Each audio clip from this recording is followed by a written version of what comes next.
तव्हांखे लाड़काणे खां breaking news खां आगाह कंदा हलूं त सॼी सिंध जियां लाड़काणे में बि 26 ॾींहं लॉकडाउन बरक़रार रहियो।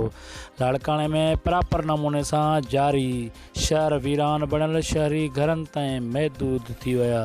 जी तव्हांखे नाज़रीन लाड़काणे खां ब्रेकिंग न्यूज़ ॾींदा हलूं त लाड़काणे में बि 26 ॾींहं लॉकडाउन बरक़रार रहियो। लाड़काणे शहर जा मुकमिल तौर शहर जा कारोबारी मर्कज़ बंदि रहा।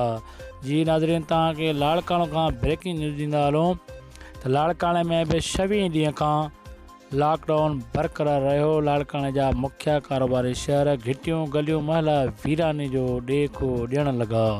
जी नाज़रीन तव्हांखे लाड़काणे खां ब्रेकिंग न्यूज़ ॾींदा हलूं। रिपोर्ट माजिद अली अबड़ो।